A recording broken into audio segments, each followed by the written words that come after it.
आपण पाहत आहात यूसी न्यूज. पाहूयात पुढची बातमी. उपमुख्यमंत्री अजित पवार यांचा उपराजधानी नागपुरातील पत्ता आता निश्चित झाला आहे. नागपूरच्या सहाय्यक आयुक्तांच्या बंगल्यात उपमुख्यमंत्री अजित पवार राहणार आहेत. जीपीओ चौकातील बंगला क्रमांक 31/1 हा त्यांचा आता नागपुरातील पत्ता आहे.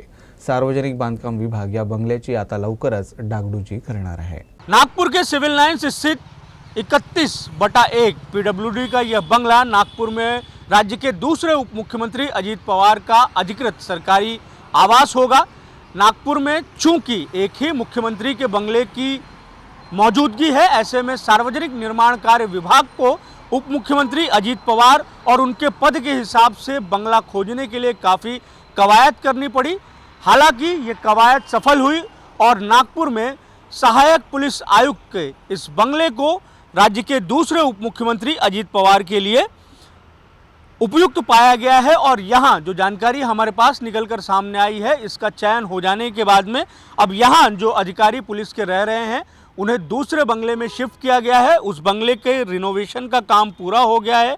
अब जब यहाँ के अधिकारी शिफ्ट हो जाएंगे अपने नए बंगले में, उसके बाद में यहाँ पर पीडब्ल्यूडी सार्वजनिक निर्माण कार्य विभाग द्वारा इसके रंग रोगन और रिनोवेशन का काम किया जाएगा.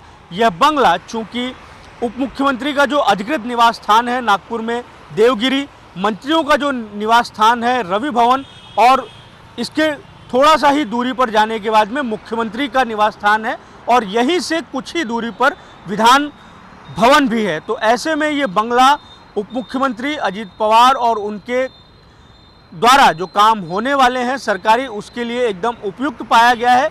हालांकि देवगिरी जिस स्तर का बंगला है उस स्तर के बंगले को इसे नहीं माना जा सकता है, लेकिन मौजूदा परिस्थितियों में इस बंगले को उप मुख्यमंत्री अजित पवार के लिए तय किया गया है.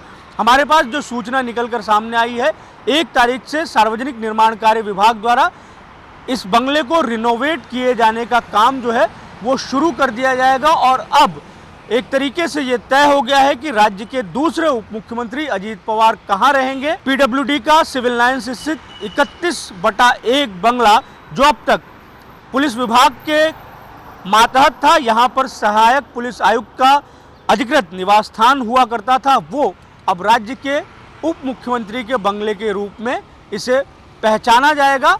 कुछ दिनों के बाद में ही इस बंगले को रिनोवेट करने का काम भी शुरू हो जाएगा और कोशिश ये की जाएगी कि इसे उप मुख्यमंत्री अजित पवार कामकाज के हिसाब से उसके अनुकूल इसे तैयार किया जाए और रिनोवेट किया जाए, और इसमें काफ़ी खर्चा होने की भी उम्मीद है. हालांकि सार्वजनिक निर्माण कार्य विभाग ने खर्चे को लेकर अब तक कोई अधिकृत जानकारी मीडिया को नहीं दी है.